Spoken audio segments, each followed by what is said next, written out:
Churches everywhere are reimagining what it means to love their neighbor in this particular time and place. As the landscape of church and culture are shifting, congregations are eager to remain a relevant partner in spreading the love and justice of Jesus Christ to the world.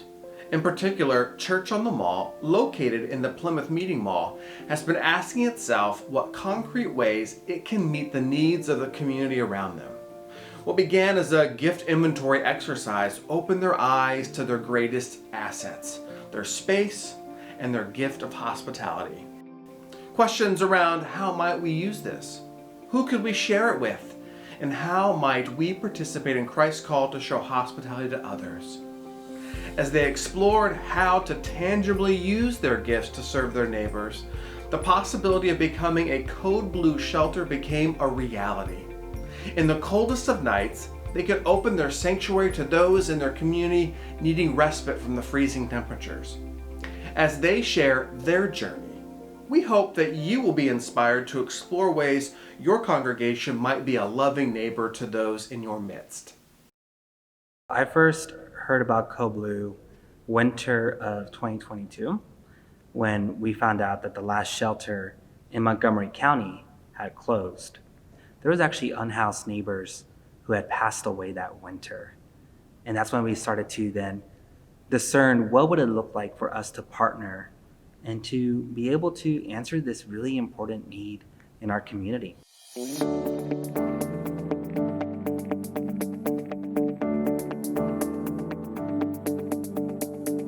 The way the church really began to discern was when we were doing almost like a gift inventory. Like, what are the gifts our church has? And one of the wonderful things about this space is that we don't have pews in this sanctuary. So we were discerning what would it look like for us to utilize this space when it's not being used at night, right? It's not being used during the week at nighttime.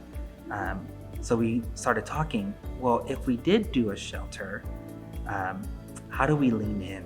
Part of the other catalyst too was that we were able to secure funding from the county for the shelter. So all the cots you see, the dividers, everything that we have here was able to be funded by the county. And again, also in collaboration with the Interfaith Council and CARSI that has also helped a lot with donations and their support. The whole infrastructure really is run by them. The getting of the volunteers, the getting the word out. The Interfaith Council has also been very supportive, but really, CARSI is running the show here with us being able to give them the gift of this space.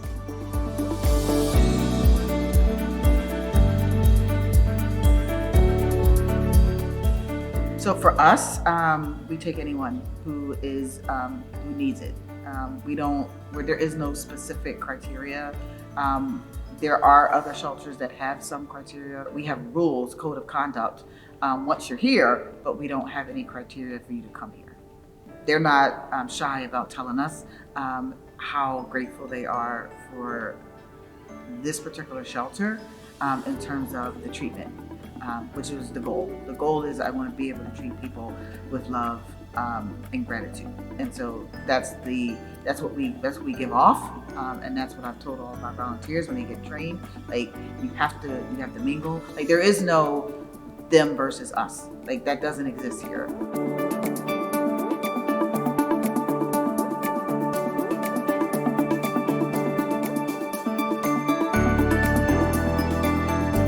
So we expect that our congregation continues to be supportive, both in their time, their energy, their prayers, their presence, to really remember that we're doing this because we believe as a Matthew 25 church, that when hunger is met with food, when thirst is met with water, that when we see that sanctuary goes beyond even just a Sunday, but you can provide sanctuary for people during the week to continue being supportive. I mean, there's been times when some of our congregants have run into these unhoused neighbors and they get to know their names, they get to know their stories. I think that's really important to break down some of those stigmas and those barriers that we tend to have. We may not have a big church, but we have a big spirit, right? Small churches can do incredible things, and their willingness to utilize the space in a way that's mission oriented, not just, siloed just for Sundays, but that we can continue being sanctuary during the week. I think for them to be able to support this ministry, again, to live into that Matthew 25 vision, that we're called to tackle systemic poverty. And here's one way that we can do this when we see one of our greatest gifts of this church is that we're a unique church. We're located at a place where it's really easy for buses to get here, right? There's a bus stop right for the Plymouth Meeting Mall. We have no pews. We're able to utilize this space to really support our unhoused neighbors.